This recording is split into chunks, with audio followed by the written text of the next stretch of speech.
bersama saya Sradi Usman Al-Gayuni. Kali ini kita sudah terhubung dengan Hikmah Cut Ramadana, seorang traveler, penyelam, wanita, kemudian lulus S2 di Queensland, Australia. Langsung saja kita ngobrol dengan Hikmah. Assalamualaikum Hikmah. Waalaikumsalam warahmatullahi wabarakatuh. Apa kabar, Mah? Sehat, Bang? Sehat, Alhamdulillah. Ini lagi di kantor nih? Kebetulan masih WFH, Bang. WFH. Sekarang kerja di mana? Di Yayasan WWF Indonesia. WWF Indonesia. Terus Hikmah konsennya di bagian apa di situ? Jadi di WWF itu kan sebenarnya bisa dibilang lembaga swadaya masyarakat ya, atau NGO yang concernnya itu kepada keanekaragaman hayati baik yang di darat maupun yang di laut. Nah, kebetulan saya itu posisinya di bagian kelautan dan perikanan dan yang yang menghubungi antara kerjasama antara WWF dengan kementerian seperti Kementerian Kelautan dan Perikanan, Kemendagri, dan pemerintah daerah gitu, di lokasi kerja kita gitu. Ya, ini public relation-nya ya? Iya, betul. Oke. Sejenis itu, cuman kalau sama mengurusi bidang kebijakannya juga gitu, Bang. Oke, include di policy-nya? Iya, Policy and partnership-nya. Oke, baik. Ini kok bisa kesasar masuk ke WWF? Gimana ceritanya? Iya, jadi sebenarnya dulu itu kebetulan memang kuliah S1 dan S2 di bidang kelautan, Bang. Terus dan dari dulu itu memang sangat tertarik sama yang berbau konservasi gitu kan. Nah, jadi waktu awal setelah lulus S1 dulu sempat nyoba magang di WWF, tapi sebenarnya mungkin WWF itu sebuah cita-cita juga ya. Dulu waktu kecil ingat pernah baca buku Bobo, dan ketika pas awal WWF itu concernnya di Badak Jawa, terus yang ngelihat logonya itu kayak sesuatu yang kok kayak menarik gitu ya ke sana gitu, dan ya mungkin itu cuman khayalan anak-anak dan alhamdulillah bisa tercapai gitu kan. Jadi pada saat selesai kuliah S1 coba ke bidang itu karena memang dulunya juga di bagian concernnya ke biologi laut ya, Bang ya, pada saat S1. Nah, jadi alhamdulillah masih sejalur terus bisa dikonservasi, dan ya alhamdulillah sampai sekarang masih bisa berkarir lah untuk konservasi laut gitu, Bang. Ya, linear ya dengan S1 ya secara keilmuan. Kemudian tadi ada riwayat waktu kecil. Ya, ini juga menginspirasi Hikmah ya. Betul. Ya. Iya, jadi ya. Gimana? Iya, tadi yang terkait waktu kecil juga karena mungkin dulu suka nonton yang kayak Nat Geo gitu-gitu ya, Bang, yang berhubungan sama kehidupan lautan udah gitu, terus binatang buas. Jadi terbawa aja gitu akhirnya sampai berada di posisi saat ini gitu. Iya. Memang itu ngaruh banget ya. Selain Hikmahnya juga suka jadi mencintai pekerjaan, kuliahnya, bawaannya enjoy aja. Rasanya nggak pernah capek begitu ya. Ya, udah berapa tahun di WWF? Kalau di WWF-nya dari 2017, Bang. 2017, cuman ya sebelumnya itu sempat gabung dulu di Raja Ampat dengan yayasan lokal Misol Foundation, dan memang itu kerjanya betul-betul di satu pulau kecil, tinggalnya sama istilahnya ranger gitu. Jadi itu emang betul-betul pengalaman yang ya selama beberapa bulan tinggal bersama para penjaga lautan gitu. Jadi ya pengalaman yang menyenangkan. Seru banget ya. Itu gimana? Awal di Raja Ampat itu gitu kan, tinggal bersama ranger itu, bisa diceritakan nggak, Mah, ke teman-teman yang nonton podcast kita ini gimana tuh? Oke, jadi dulu ceritanya setelah selesai kuliah S2, jadi kebetulan selesai di tahun 2016 maaf 2016 di Juni, waktu itu saya sudah selesai. Cuman proses apa ya istilah kayak wisudanya itu baru di bulan Desember gitu kan.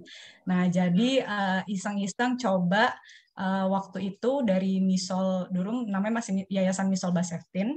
Mereka buka internship program waktu itu di Laut Sawu, daerah Nusa Tenggara Timur. Nah, awalnya tertariknya kayak, oh sambil menunggu, ini kan ijazah belum keluar nih, ijazah S2 belum keluar nih, ya udahlah coba ya untuk apa tuh namanya untuk join yang internship program gitu. Nah, cuma ternyata alhamdulillah dari manajernya itu merekomendasikan, oke, jadi mereka punya 2 lokasi, satu di Raja Ampat di Misol namanya, satu lagi di Larantuka. Nah, yang di Misol ini kebetulan memang lagi butuh staff lah ya istilahnya untuk jadi technical asistennya gitu, technical assistant untuk conservation-nya. Nah, terus kayak bagi seorang anak lautan mendengar Raja Ampat itu kayak wah surga gitu. Wah, benar. Kayak siapa sih yang nggak mau ke Raja Ampat gitu kan. Benar.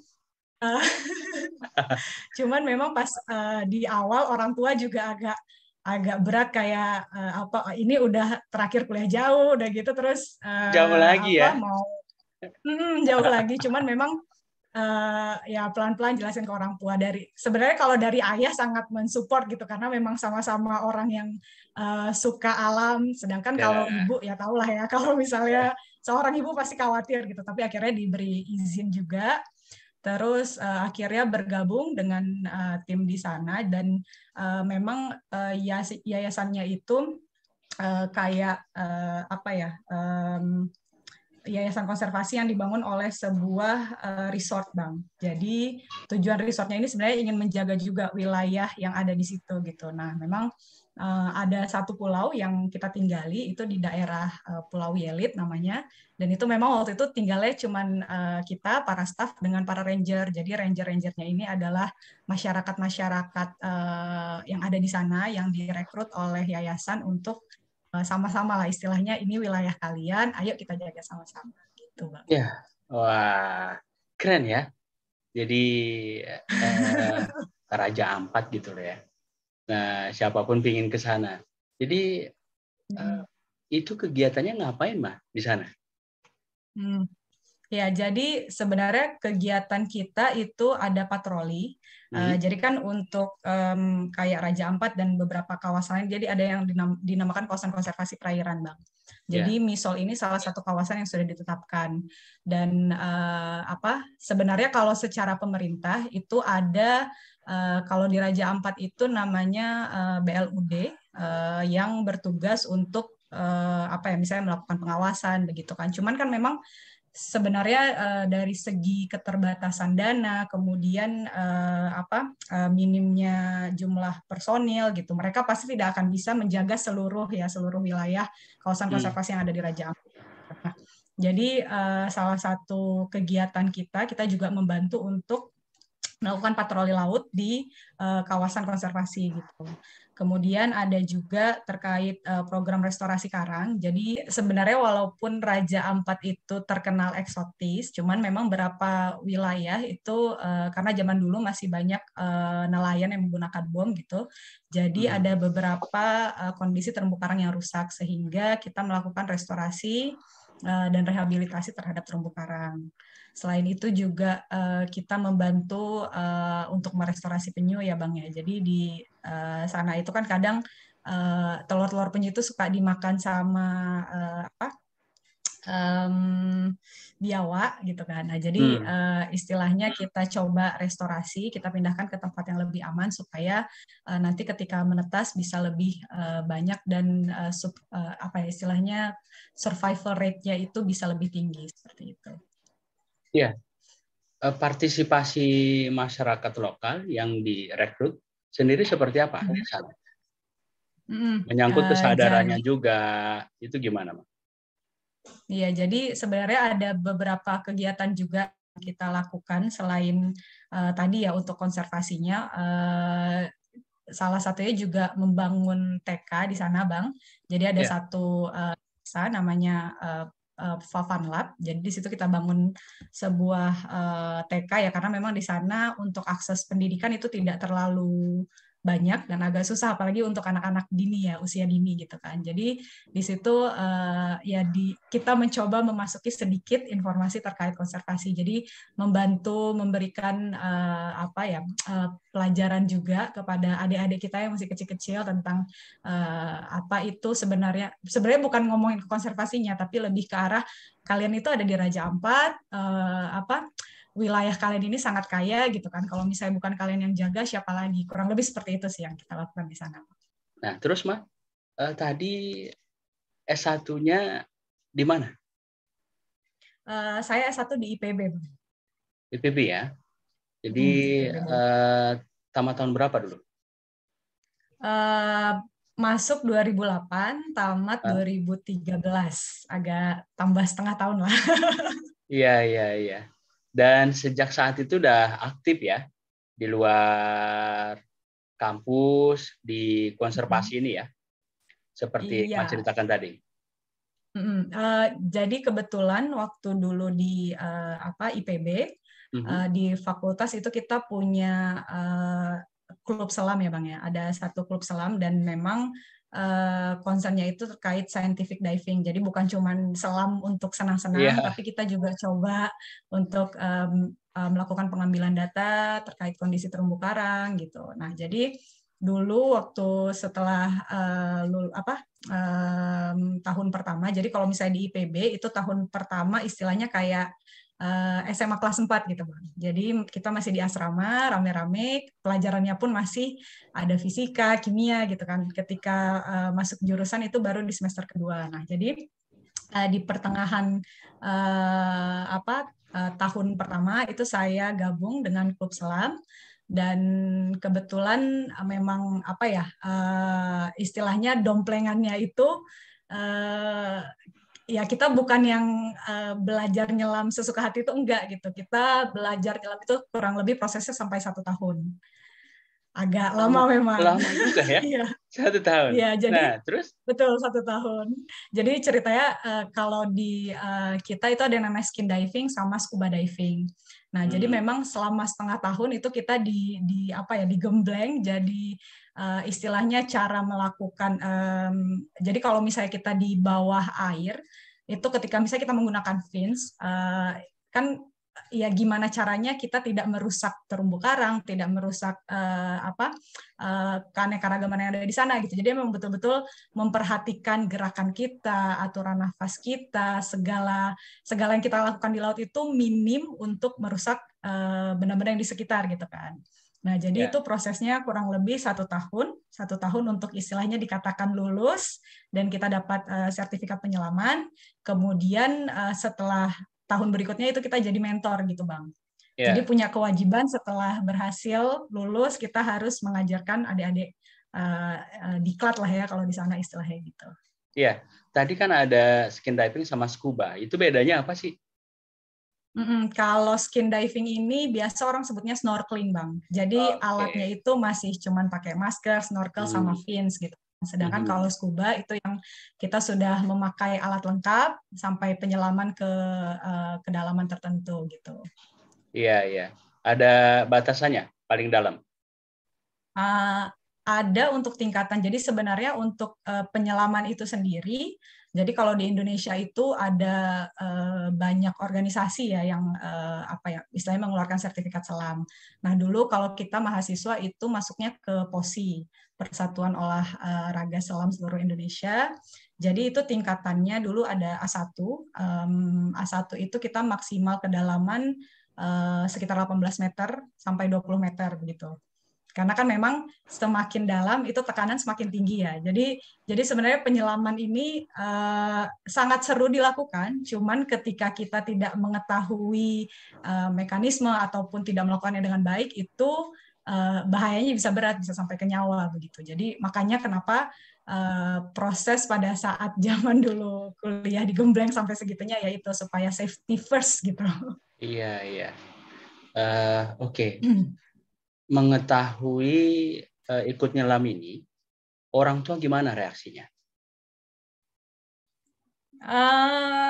Alhamdulillah kalau dari orang tua cukup mendukung ya Bang. Jadi Sama, Mama juga mendukung. kenapa? Mama Iya juga betul. mendukung. Jadi em, termasuk awalnya pasti yang paling mendukung adalah ayah gitu ya, Iya, atau lagi-lagi sebutnya ya. ama gitu ya, Iya, ayah. Cuman apa ya, ketika kasih tahu ke ibu bahwa ini tuh nggak apa-apa, ini tuh aman gitu kan. Maksudnya karena dulu juga kebetulan pas zaman SMA sempat ikut paskibra Bang. Jadi kan ya maksudnya kurang lebih kayak gitulah prosesnya, dan ibu itu juga sebenarnya bukan orang-orang apa yang terlalu melarang anaknya untuk ikutin itu, enggak gitu kan. Cuman ya yang penting jaga diri gitu, pasti iya, selalu gitu. iya, iya. Karena kan tadi sempat ya siap S2, nah terus ke Raja Ampat itu rasanya berat gitu kan, karena jauh lagi. Hmm. Nah, barangkali untuk menyelam ini juga punya kasus yang sama. Agak berat ibunya. Hmm. Enggak ya? Enggak sih, enggak terlalu, karena mungkin memang mungkin dari ibu sendiri pun masih belum paham kan ini gimana sih penyelamnya. Ya kalau misalnya anaknya bilang aman ya udahlah, insya Allah aman gitu kan. Cuman waktu itu sempat ajak ayah sama ibu juga pas waktu saya sempat kerja di Raja Ampat, setelah selesai terus ajak mereka ke sana gitu kan. Terus tapi ngajakin snorkeling, dan ibu tuh senang banget gitu. Wah, ternyata begini ya. Eh, Kalau dulu kan sebenarnya kalau saya kebetulan dari Aceh Bang gitu kan, dari oh, Aceh, dari dari Aceh. Iya betul. Tak, Nah kalau kalau Aceh di mana? dari Sorry. Takengon, Ya, ya, saya di Aceh Tengah, Takengon, ya. Mhm. dan di sana itu daerah gunung, tidak ada laut, hanya ada danau. Paling dekat dulu sebenarnya juga pernah ke Sabang gitu ya, cuman ya di pinggir pantai berenang dikit-dikit gitu, masih belum inilah ya, secara anak gunung gitu main ke pantai Iya, ya, cuman untuk menikmati aja gitu Bang. iya, iya, iya. Ini menarik ya Hikmah ya. Jadi dari Aceh menyelam pakai jilbab. Jadi sebenarnya kalau dibilang penyelam wanita berkerudung di Indonesia itu udah cukup banyak Banyak ya. Bang. Aha. Banyak. Di Aceh pun kalau saya tidak salah di Unsia itu ada klub selam juga, audisi kalau saya tidak salah.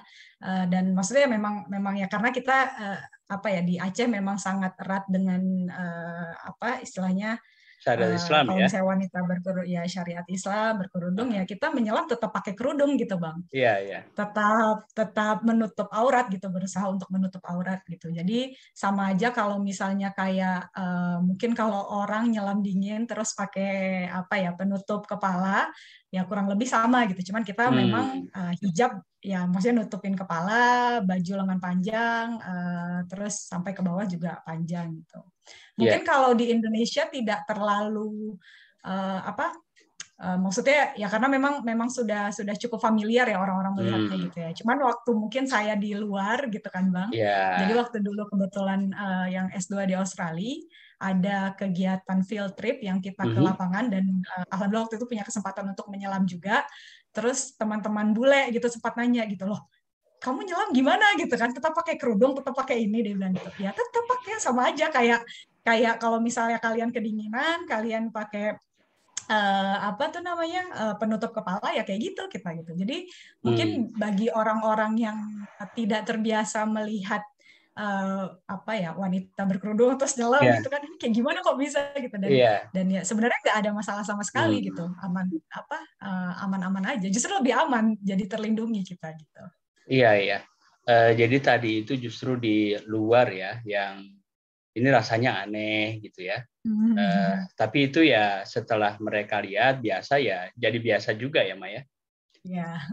Kalau untuk Aceh, Hikmah sendiri, apakah masuk di deretan penyelam pertama perempuan misalnya atau seperti apa? Kalau itu saya kurang tahu, tapi seingat saya ada memang satu, bukan yang pertama kayaknya ya Bang, tapi mungkin Ya, kalau dari tempat kelahiran saya, karena mungkin daerah gunung, saya nggak tahu ya. apakah ada orang lain juga yang ikut menyelam gitu. Karena kalau dari teman-teman saya juga belum belum belum ketemu sih yang istilahnya penyelam juga ya, kalau misalnya dari Takengon gitu. Tapi Mhm. kalau dari Aceh lain, Banda Aceh itu ada beberapa. Jadi kayak yang tadi saya sebutin organisasi selam itu, jadi beberapa istilahnya kenalan saya penyelam-penyelam perempuan ada di situ juga gitu. Iya. Dan kalau saya tidak salah instruktur mereka ada salah satu instruktur itu perempuan dari orang Aceh kalau saya tidak salah, Bang. Iya, Cuman iya. saya juga belum pernah ketemu sama beliau. Iya, iya. Jadi kemungkinan besar Hikmah ini penyelam perempuan pertama dari kampungnya Hikmah, Aceh Tengah, ya Takengon, atau daerah Gayo yang bersertifikat ya. Ya, kalau dari pesisir tadi dari ceritanya itu kan udah ada ya. Udah ada ya, jauh sebelum Hikmah ya. Nah, terus tadi disebutkan bahwa asalnya dari Aceh Tengah. Ini sekolahnya di sana dulu? Iya, saya lahir dan besar di sana. Jadi orang tua itu ibu, orang asli Gayo, Bang. Sedangkan ayah itu dari Depok. Jadi dulu IPB juga ya, IPB. Terus zaman KKN ke Takengon. Terus ketemu sama ibu saya dan akhirnya menikah dan menetap di sana gitu sampai beranak pinak gitu. Ya, nggak balik lagi ceritanya ke Depok ya? Nggak balik lagi ya, sudah nyaman sepertinya di sana. Jadi orang Takengon nggak jadi orang Depok lagi ya? Iya. Iya, iya. Jadi sekolah di sana ya? Di mana sekolahnya? Jadi dulu sekolah itu kalau jadi kalau saya lihat orang tua saya mungkin ini ya menyekolahkannya. Jadi waktu zaman SD itu kita dimasukinnya ke Madrasah Ibtidaiyah, Bang, ke MIN. Terus SMP-nya kita masuk SMP 1, terus kemudian pada saat SMA MIN 1 Takengon, MIN Bom. Itu nggak bahaya kalau orang itu di nyebutnya Bom? MIN Bom. Enggak, itu nama daerah, nama tempatnya, iya, nama desanya apa ya? Iya, iya. Jadi di situ terus kemudian SMA memang kita sengaja dimasukkan ke dalam sekolah asrama. Jadi waktu itu abang kakak saya dan saya SMP itu di mana tadi SMP? Kalau SMP di SMP 1 Takengon, Bang. Oke, ya. Terus waktu SMA kita disuruh merantau ke Banda Aceh, masuk sekolah asrama. Jadi saya waktu itu masuknya di Fajar Harapan, SMA Fajar Harapan. Iya. Terus gimana? Ya, terus ya mungkin setelah dari SMA itu ada keinginan ya kuliah pengennya jangan di Aceh lagi lah gitu kan, pengen menambah pengalaman. Jadi dulu sangat bercita-cita minimal keluar Pulau Aceh gitu, keluar Pulau Sumatera gitu. Jadi tidak di Sumatera. Ke Jawa sebagai penyambung sejarah ya ayah tadi ya. Orang Depok gitu. Salah satunya kembali ke situ, Bang. Iya, jadi penghubung lagi ceritanya. Nah, ini sepertinya Hikmah ini kan memang dari sekolah itu nggak bisa diam ya, dalam arti aktif orangnya ya. Jadi dulu pas sekolah gimana, Mah? Tadi kan disebutkan itu pas paskibraka, SMA ya di Fajar Harapan di Banda Aceh. Nah, di luar paskibraka kegiatan apa lagi nih dulu diikuti? Dulu sebenarnya dari zaman SD lah ya, SD SMP itu aktifnya justru di tari tradisional, Bang. Oh gitu. Jadi zaman dulu itu justru berkecimpungnya justru di kesenian ya. Jadi dulu tari guel, ya semua tari tradisional, dan alhamdulillah waktu SMP juga sempat mewakili Takengon. Waktu itu ada kegiatan, jadi kalau tidak salah Ibu Bupatinya Takengon pada saat itu Pak almarhum Pak Tami ya. Beliau itu sepertinya terpilih untuk mewakili Indonesia untuk menampilkan kesenian waktu itu kita ke Macedonia, Bang.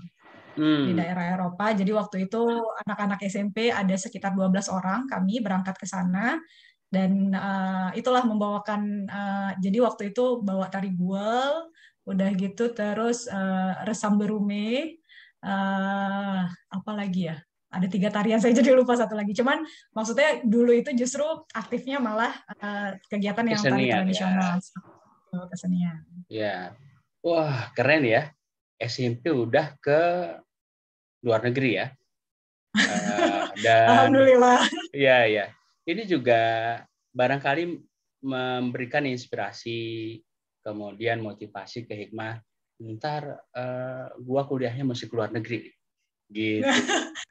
Itu salah satu cita-cita, Oh, betul oke, itu. iya, iya, iya. Itu sudah jadi memang salah satu keinginan nih Bang. Jadi tadi setelah pengennya kalau misalnya kuliah jangan di Sumatera gitu ya, minimal di Jawa. Ya, Nah, terus ada istilahnya cita-cita lagi kalau misalnya bisa S2, pokoknya jangan pakai duit orang tua, harus cari beasiswa, terus kalau bisa kuliahnya ke luar negeri gitu. Jadi ya betul-betul inilah iya, betul-betul mencoba untuk dikabulkan lah iya, cita-cita yang dicapai gitu.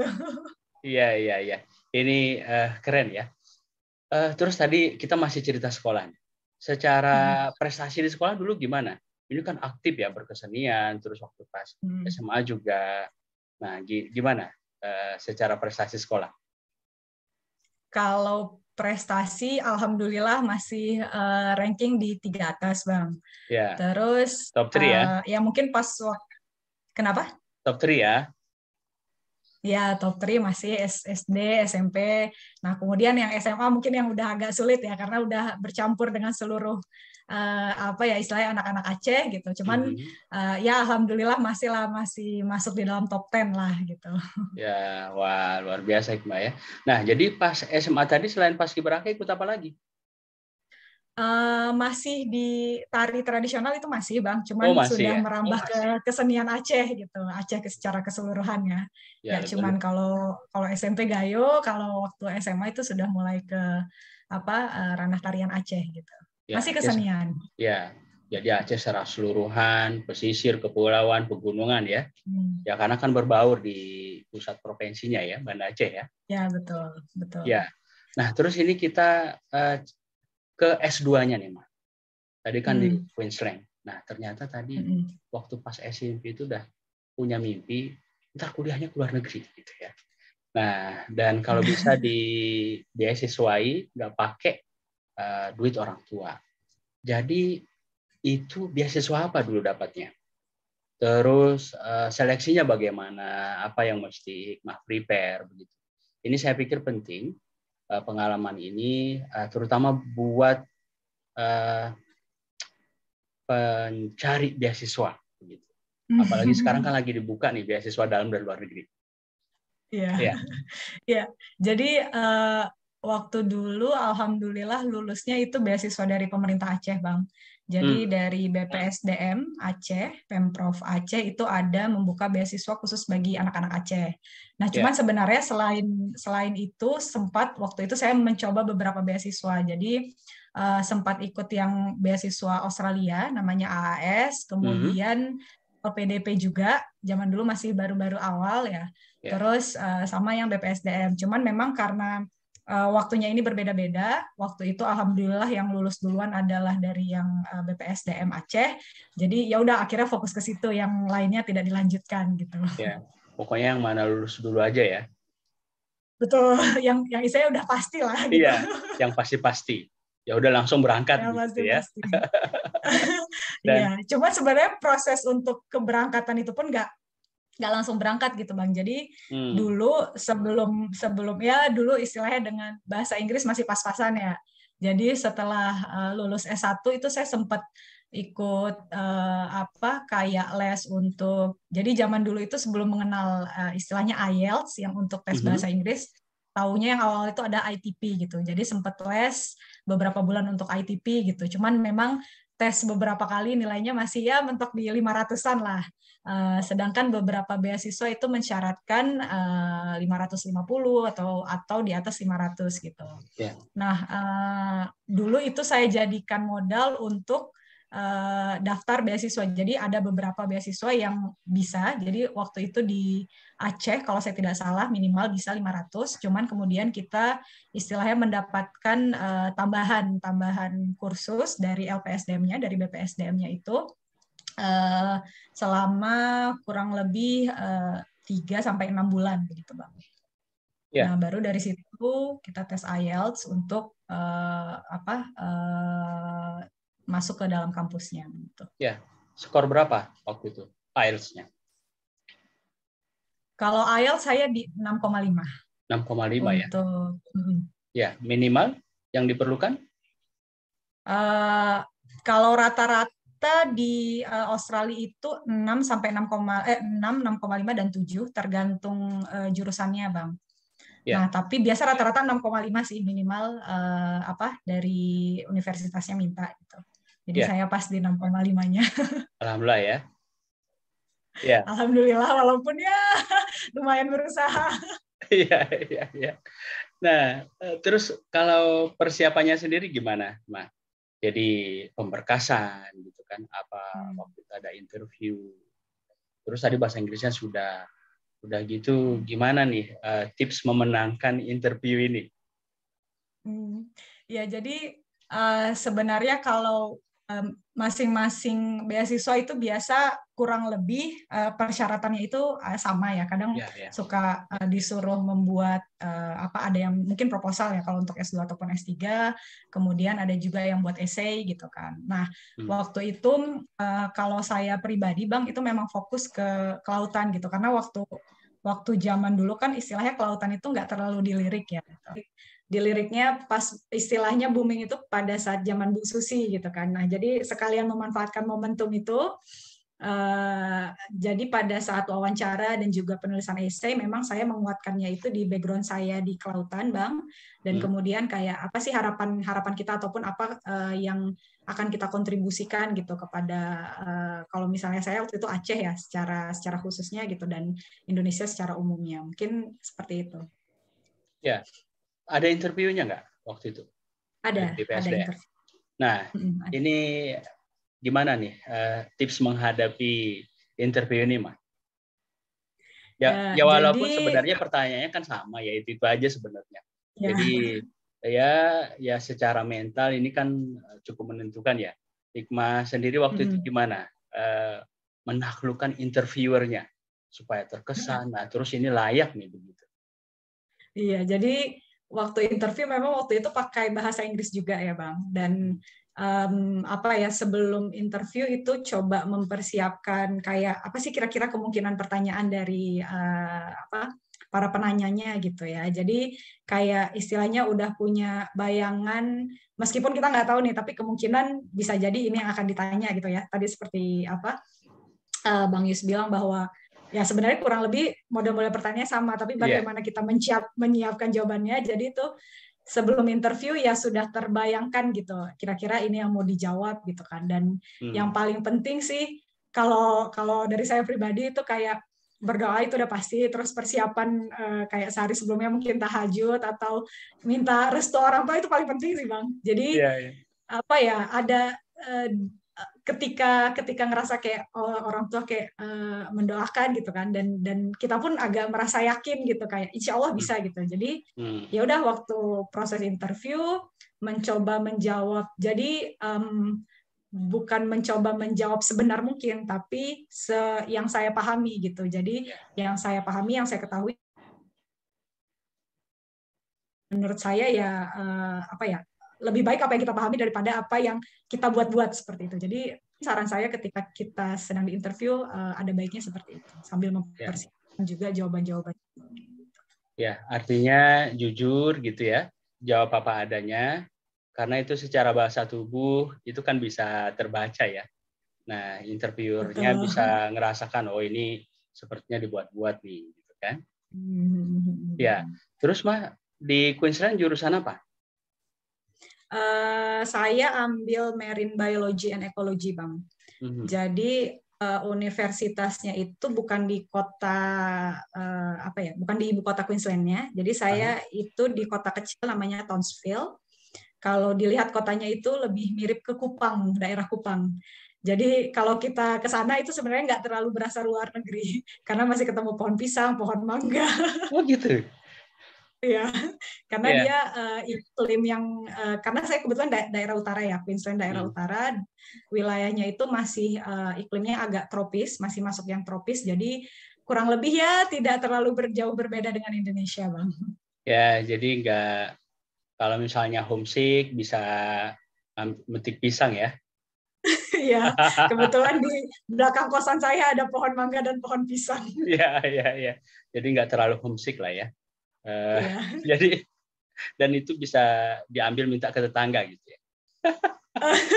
Ya, kebetulan yang punya ibu kosan saya. Jadi ya pas waktu mangga berbuah kita petik rame-rame. Oke, ya ya ya. Nah, alasan milih kampus tadi apa, Mas? Jadi alasannya kenapa saya itu di James Cook University, Bang. Jadi James Cook University ini memang dikenal cukup baik untuk bidang kelautannya ya, kelautan ataupun konservasi gitu. Dan salah satu alasan lainnya di Australia sendiri itu ada namanya Great Barrier Reef. Jadi Great Barrier Reef itu adalah istilahnya kepulauan terumbu karang yang cukup besar di sana. Dan dulu itu sebenarnya cita-cita saya pertamanya tuh pengen nyelam di sana gitu kan, tapi sisi secara istilahnya studinya sebenarnya ingin melihat bagaimana Australia itu istilahnya memanajemen sebuah kawasan konservasi yang ada di sana, karena memang kalau kita berkaca kepada negara-negara di luar gitu ya, bagaimana cara mereka mengelola itu bisa dibilang sudah lebih baik lah dibandingkan Indonesia. Indonesia yang kita masih baru-baru ya, pada kayak tahun itu baru-baru awal istilahnya ada inisiasi kawasan konservasi di tahun 2000-an gitu kan. Sedangkan di Australia sendiri itu sudah cukup advance gitu. Jadi salah satu tujuannya itu, Bang. Dua tujuannya itu. Ya, termasuk cita-cita menyelam tadi ya. Betul, itu ya tujuan sampingan. Ya, itu kayaknya nggak bisa lepas deh kemana-mana ya, termasuk untuk studi. Betul. Itu salah satu alasan memilih Australia. Iya, dan syukurnya tadi ada pisang sama mangganya lagi ya.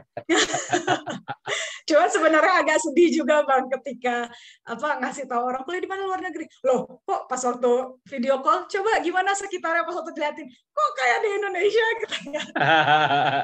Ada sedih, ada tidak homesick, tapi ya nggak terlalu berasa di luar negeri lah. Iya. Oke. Nah, waktu pas di sana gimana sih, Mah? Hikmah melihat pendidikan di sana ya. Generally, spesifik di tempat kuliah Hikmah gitu. Jadi kalau misalnya perkuliahan, kalau kita lihat dari segi dosen gitu ya, Bang, dosen di sana itu memang sangat bisa dikatakan friendly lah, memang betul-betul kayak ya. Sebenarnya kalau di Indonesia saya ngelihatnya bagusnya kita lebih sopan santun gitu ya, istilahnya kepada yang lebih tua gitu. Kalau di sana ya kalau manggil dosen dengan nama itu sangat biasa gitu kan. Cuman memang dosen di sana itu kalau saya lihat sangat membantu mahasiswanya, Bang. Jadi saya ingat waktu kita waktu itu ada praktikum di salah satu daerah Great Barrier Reef. Jadi istilahnya ada stasiun lapangnya gitu kan. Nah itu dosennya itu kalau saya tidak salah sudah sekitar umur 50 tahunan. Beliau perempuan begitu kan. Cuman pada saat kita praktikum di lapang, beliau masih ikut turun langsung begitu, terjun langsung, ikut snorkeling bersama kita. Bahkan ketika ada salah satu teman saya yang ketinggalan maskernya, beliau bersedia mengambilkan gitu kan. Dan istilahnya ya mungkin mungkin itu tergantung sama pribadi dosennya juga, tapi sebagian besar saya lihat kalau di sana dosennya terlihat lebih friendly begitu. Ya. Dan sangat membantu. Ya, friendly, dekat, udah kayak orang tua sendiri ya, keluarga ya, dan cukup membantu ya. Jadi itu juga mengobati homesick ya, Hikmah ya. Salah satunya. Iya. Terus pas di sana Hikmah juga traveling ya? Atau traveling ini pas di Indonesia? Seperti apa ceritanya?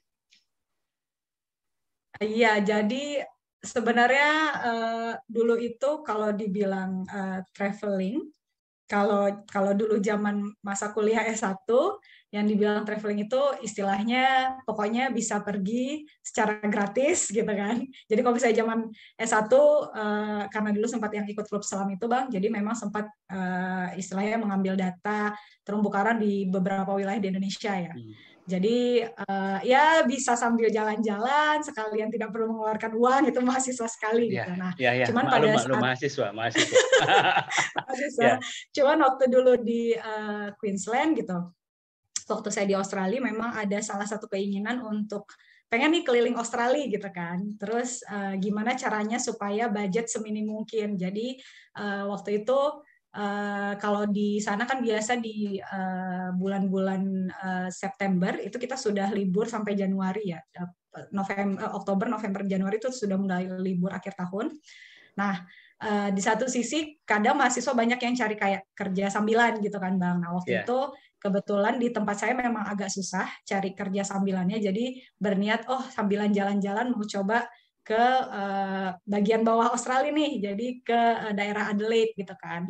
Nah, jadi di sana itu coba cari tiket. Jadi pokoknya kalau udah mau deket-deket liburan, cari tiket yang murah, udah gitu terus cari koneksi. Jadi kan di Australia ya itu ada kayak Perhimpunan Pelajar Indonesia PI. Jadi menghubungin istilahnya pelajar Indonesia yang ada di daerah situ gitu kan. Terus ada juga beberapa yang memang orang Aceh. Terus ya kalau bisa numpang ya numpang gitu buat tinggal di sana.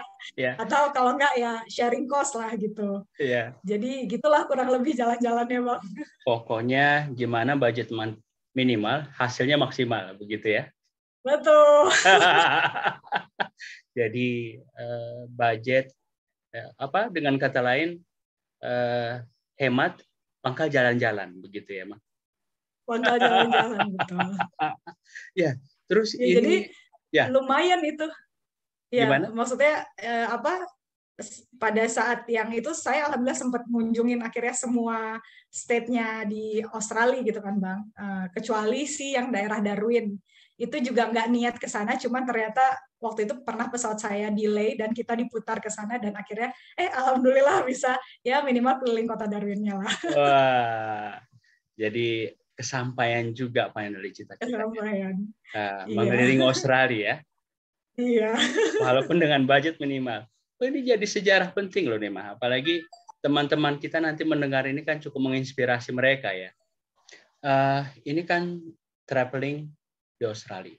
Ya, banyak tempat yang dikunjungi, banyak orang yang dijumpai udah gitu, belum lagi kulinernya gitu. Jadi pelajaran penting apa yang Hikmah dapat? Kalau pelajaran penting mungkin yang pertama nggak usah takut untuk mencoba ya. Jadi waktu yang traveling itu pernah sempat sama teman, sempat juga yang sendirian gitu kan. Dan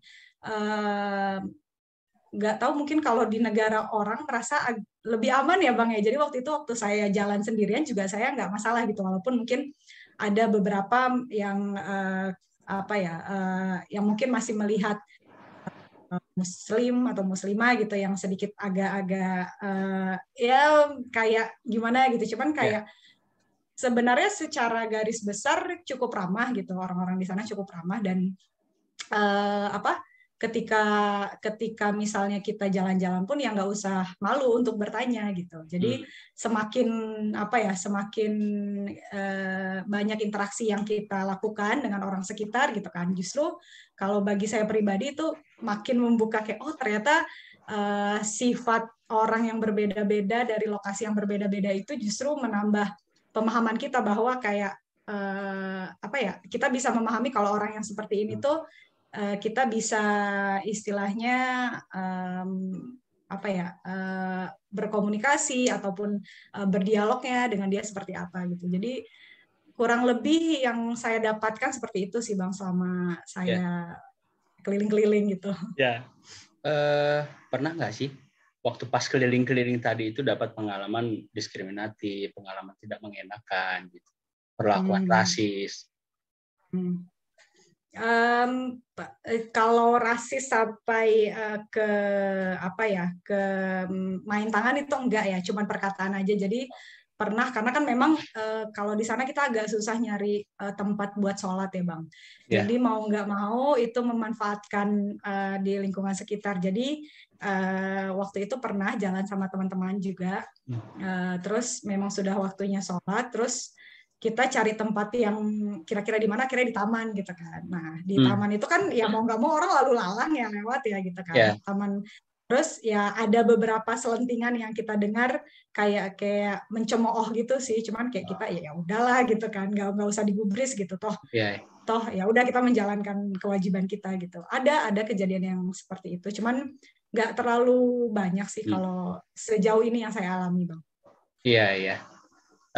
Ya dimaklumin aja lah ya. Barangkali pemahaman mereka juga nggak semuanya paham tentang Islam, tentang hijab, begitu ya. Nah, oke. Ini menarik sekali nih, Ma. Terakhir sebagai penutup, pesan nih buat teman-teman yang menonton podcast kita ini, terutama anak-anak muda nih, yang punya cita-cita yang sama seperti Hikmah. Jadi mungkin untuk teman-teman apalagi yang ini ya masa-masa umur 18, 19, 20-an itu kalau saran saya jangan takut untuk mencoba gitu kan. Terus kalaupun ketika kalian kuliah kalau bisa jangan cuman kuliah pulang gitu. Kalau bisa ikutlah organisasi karena memang dengan berorganisasi gitu akan lebih membuka pikiran, akan membuat kita kaya akan pengalaman gitu kan, dan akan sangat bagus ke depannya gitu, akan membuka link-link baik ketika kita mau bekerja ataupun koneksi-koneksi yang kita nggak tahu suatu saat ternyata sangat dibutuhkan gitu. Jadi saran saya tidak usah takut untuk mencoba gitu kan. Ketika misalnya kalian pun ingin bertraveling, tidak perlu takut, tapi pastikan kalau misalnya orang-orang terdekat yang bisa kalian hubungi itu selalu mengetahui kondisi kalian ataupun di mana posisi kalian. Mungkin seperti itu, Bang. Kalau untuk menyelamnya, ada pesan khusus? Oke, kalau untuk menyelam ini mungkin khususnya buat wanita-wanita ya, perempuan-perempuan yang berhijab, nggak usah takut untuk menyelam. Justru ketika nanti kalian udah menyelam, saya yakin kalian tidak ingin keluar karena begitu indahnya ya alam bawah laut itu, apalagi Indonesia. Terus dan kalian tidak perlu takut dengan pakaian yang kalian gunakan gitu, karena justru istilahnya hijab ataupun pakaian yang kita gunakan itu justru melindungi kita gitu. Jadi nggak perlu takut untuk mencoba. Dan saya rasa penyelaman itu mungkin bisa jadi salah satu list olahraga yang bisa dicoba oleh anak-anak muda sekarang gitu, Bang. Oke, baik, Mah. Ini menarik sekali ya perbincangan kita ini ya. Dan mudah-mudahan bisa menginspirasi banyak penonton kita nantinya. Nah, ini terima kasih banyak Hikmah atas waktunya sudah berkenan berbagi pengalaman yang luar biasa. Nah, juga tadi pengalaman praktis. Mudah-mudahan teman-teman yang punya cita-cita yang sama ini bisa jadi semacam petunjuk jalan, road map, dan membantu teman-teman yang menonton podcast ini. Baik, sekali lagi terima kasih Hikmah, sukses terus ya, sehat terus, dan ini nanti ditunggu kabar PhD-nya. Amin, insya Allah, amin. Ya, nanti kita podcast lagi ada kelanjutannya begitu ya. Siap. Insya Allah, doakan Insya Allah, semoga bisa mengambil PhD. Ya, amin. Semoga kita sukses semua. Oke, sekali lagi terima kasih. Assalamualaikum, Hikmah. Waalaikumsalam warahmatullahi wabarakatuh.